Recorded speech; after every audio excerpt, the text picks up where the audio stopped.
QLD, TQQQ로 수익을 내고 있는데도 왜 항상 돈이 부족한지 오늘 딱 한 문장으로 정리해 드리겠습니다. 버는 속도보다 새는 속도가 더 빠르기 때문입니다. 여러분, 솔직히 이런 경험 있으시죠? 월급도 받고 나름 투자도 하고 종목도 공부하고 심지어 수익도 났는데 통장을 보면 늘 비슷합니다. 이상하실 겁니다. 분명 열심히 사는데 왜 매달 빠듯할까요? 답은 의지력이 아닙니다. 가계부를 못 써서도 아닙니다. 대부분은 게임의 규칙을 모른 채 이미 설계된 소비 루프 안에서 최선을 다하고 계신 겁니다. 그리고 여기서 QLD, TQQQ가 등장합니다.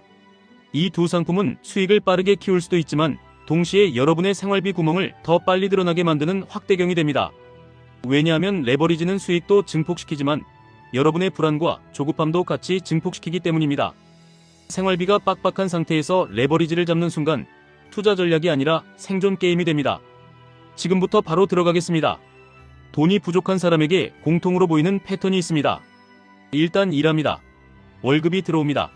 생활비와 카드값이 빠져나갑니다. 잠깐이라도 기분 좋아지게 해주는 소비를 합니다. 그리고 월말에 통장이 바닥납니다. 그래서 다음 달엔 더 열심히 일합니다. 월급이 조금 오르면 그만큼 지출도 같이 올라갑니다. 그렇게 10년, 20년, 30년이 갑니다. 이 흐름이 무서운 이유는 너무 익숙해서 정상처럼 느껴진다는 겁니다. 여기서 중요한 포인트가 하나 있습니다. 시스템은 여러분이 가난하길 원하지 않습니다. 시스템은 여러분이 소비하길 원합니다. 가난한 사람은 아무것도 못 사니까 돈이 안 됩니다. 하지만 소비자는 금광입니다. 지금 가진 돈으로도 없는 돈으로도 미래의 돈으로도 계속 결제하니까요. 그들이 여러분에게 가장 많이 파는 건 물건이 아닙니다. 생활 방식입니다. 그리고 그 생활 방식을 신용으로 사게 만들고 그 신용에 이자를 붙여서 다시 여러분에게 되팔아버립니다. 할부는 결제가 아니라 미래의 노동을 쪼개서 파는 계약입니다. 카드값은 오늘의 행복이 아니라 내일의 자유를 담보로 잡는 서류입니다. 여기서부터 돈이 새기 시작합니다. 돈이 새는 구멍은 생각보다 크고 거대하지 않습니다. 작고 자주 반복되는, 그리고 너무 익숙해서 문제라고 느끼지 못하는 것들입니다. 첫째, 자동차입니다. 차가 필요하다는 말 자체는 맞습니다. 문제는 감당 가능한 차가 아니라 보여주기 위한 차를 사는 순간입니다. 차는 산 순간부터 가치가 떨어지는 물건입니다. 그런데 그 가치가 떨어지는 물건을 빚으로 사면 여러분은 매달 돈을 내면서 동시에 자산도 잃는 구조에 들어갑니다. 보험, 정비, 기름값, 타이어, 주차, 이 모든 것이 월 납입금 뒤에 따라옵니다. 그리고 더 치명적인 건 기회비용입니다. 매달 빠져나가는 그 돈이 투자로 들어갔다면 QLD, TQQQ 같은 성장형 상품에서 시간이 지나며 커질 가능성이 있었던 돈입니다. 하지만 할부로 빠져나가면 그 가능성 자체가 사라집니다. 둘째, 집입니다. 집은 자산이 될 수 있습니다. 하지만 감당 못하는 집은 감옥이 됩니다. 대출의 크기만 커지는 게 아닙니다. 집이 커지면 가구비가 커지고 관리비가 커지고 난방비가 커지고 유지비가 커지고 결국 생활비 전체가 불어납니다. 그리고 생활비가 커지는 순간 투자에서 가장 중요한 무기인 버틸 힘이 사라집니다. 레버리지 투자에서 버틸 힘이 없다는 건 결국 좋은 자리에서 못 사고 나쁜 자리에서 팔게 된다는 뜻입니다. 셋째, 음식입니다. 배달, 카페, 외식은 한 번은 작아 보입니다. 하지만 반복되면 월급의 상당 부분을 조용히 갉아먹습니다. 특히 퇴근 후 피곤한 날, 오늘만이라는 말로 한 번 더 결제하는 순간 여러분은 돈이 아니라 감정을 결제하고 계신 겁니다. 감정 결제는 습관이 되기 쉽고 습관이 되면 통장에는 흔적이 남지 않습니다. 그냥 계속 부족해질 뿐입니다. 넷째, 구독입니다.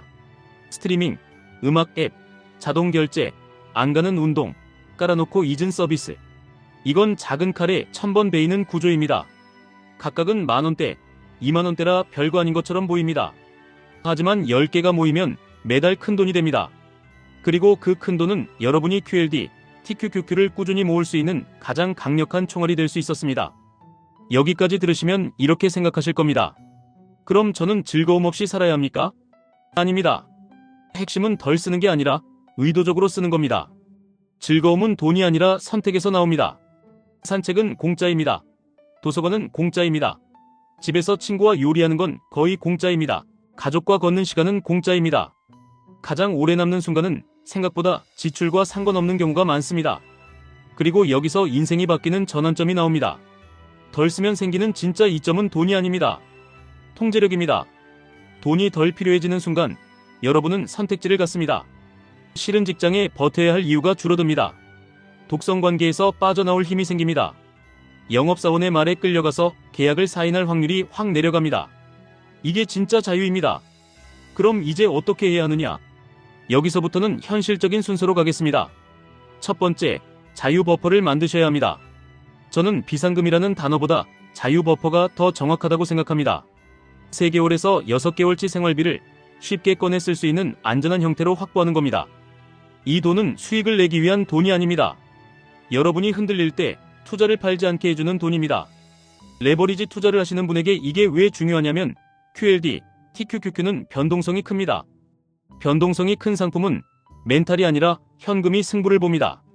현금이 없으면 마음이 버텨도 계좌가 버티지 못합니다. 두 번째, 가치가 떨어지는 물건은 빚으로 사지 않는 규칙을 세우셔야 합니다. 현금으로 살 여유가 없다면 지금은 감당할 수 없는 겁니다. 이 규칙 하나만 지켜도 여러분의 월 고정비가 급격히 줄어듭니다. 월 고정비가 줄면 투자에 넣을 돈이 늘어납니다. 투자에 넣을 돈이 늘면 복리의 시간이 늘어납니다. 복리의 시간이 늘면 계좌가 여러분 편에서 일하기 시작합니다. 세 번째, 자동을 설계하셔야 합니다. 의지로 절약하고 의지로 투자하면 스트레스가 쌓이고 결국 무너집니다. 월급이 들어오면 먼저 자유 버퍼로 자동 이체가 나가고 그 다음에 투자로 자동 이체가 나가게 만드셔야 합니다. 남는 돈으로 사는 게 아니라 남게 만들어서 사는 겁니다. 이게 게임의 규칙을 바꾸는 방법입니다. 네 번째, QLD, TQQQ는 생활비의 보조가 아니라 자산의 엔진으로만 쓰셔야 합니다. 이게 정말 중요합니다. QLD, TQQQ로 이번 달 카드값을 메우려는 마음이 드는 순간 이미 신호가 울린 겁니다. 그건 투자 판단이 아니라 현금 흐름이 무너졌다는 경고입니다. 레버리지는 현금 흐름이 안정적일수록 강해지고 현금 흐름이 불안할수록 독이 됩니다. 그럼 이렇게 물어보실 겁니다. 월급이 적으면 어쩌라는 겁니까? 더 줄일 게 없는데요? 이럴 때는 방향을 바꾸셔야 합니다. 줄이는 게 아니라 고정비 구조를 바꾸는 겁니다. 고정비는 여러분이 잠들어 있는 동안에도 돈을 빼앗아갑니다. 구독 하나, 할부 하나, 보험 하나, 통신비 하나, 이게 매달 자동으로 빠져나가면 여러분은 아무리 열심히 벌어도 늘 제자리입니다. 반대로 고정비를 낮추면 월급이 그대로여도 투자 여력이 생깁니다. 그리고 투자 여력이 생기면 그때부터 QLD, TQQQ가 진짜 의미를 갖기 시작합니다. 또 이렇게 물어보십니다. QLD, TQQQ는 너무 위험한 거 아닙니까? 맞습니다. 위험합니다. 그래서 순서가 중요하다고 말씀드리는 겁니다. 자유 버퍼 없이 고정비 구조 그대로 소비, 루프 그대로 그 상태에서 레버리지를 잡으면 위험한 게 맞습니다. 하지만 반대로 새는 구멍을 막고 고정비를 낮추고 자동 투자 구조를 만들고 현금 버퍼로 버틸 힘을 만든 다음에 그 위에서 도구로 사용하면 이야기가 달라집니다. 이때 QLD, TQQQ는 도박이 아니라 시스템 속 한 부품이 됩니다. 그리고 시스템은 감정이 아니라 규칙으로 움직이니까 장기적으로 훨씬 강해집니다. 또 이런 질문도 나옵니다. 집은 어떻게 해야 합니까? 차는 어떻게 해야 합니까? 아이도 있는데요. 좋습니다. 현실입니다. 그래서 목표는 극단이 아니라 최적화입니다. 집은 넓을수록 좋다는 환상을 내려놓고 내 삶을 진짜로 편하게 만드는 선에서 멈추셔야 합니다. 차는 성공의 상징이 아니라 가족을 안전하게 이동시키는 도구라는 관점으로 돌아오셔야 합니다. 그 관점으로 선택하면 이상하게도 만족은 크게 줄지 않는데 지출은 확 줄어듭니다. 지출이 줄면 투자 여력이 생깁니다. 투자 여력이 생기면 여러분은 더 이상 월급만 바라보는 사람이 아닙니다. 계좌가 여러분 편에서 일해주는 사람이 됩니다. 여기서 마지막으로 가장 강력한 마인드셋 하나만 드리겠습니다. 이거 살 여유가 있나? 이 질문을 멈추셔야 합니다. 대신 이렇게 바꾸셔야 합니다. 이거의 진짜 비용이 뭐지? 진짜 비용은 가격표가 아닙니다. 진짜 비용은 그 돈이 투자로 들어갔을 때 시간이 지나며 커질 수 있었던 가능성을 포기하는 겁니다. 오늘의 비싼 저녁 한 끼는 그냥 한 끼가 아닙니다. 내 계좌에서 미래의 시간을 잘라내는 선택일 수도 있습니다. 반대로 의미 없는 것에 덜 쓸수록 의미 있는 것에 쓸 돈이 더 많아집니다. 여행을 원하시면 할부를 줄이시면 됩니다. 창업을 원하시면 보여주기 소비를 줄이시면 됩니다. 일찍 은퇴를 원하시면 이자 내는 구조를 줄이고 자산이 일하게 만드시면 됩니다. 오늘부터 딱 한 가지 도전만 하시면 됩니다. 이번 주에 하려고 했던 소비 하나를 미루십시오. 그리고 존재도 잊고 있던 구독 하나를 취소하십시오. 그 돈을 자유 버퍼로 보내시거나 투자 자동 이체에 붙이십시오. 작아 보이는 이 행동이 반복되면 여러분은 어느 순간부터 소비자가 아니라 건설자가 됩니다.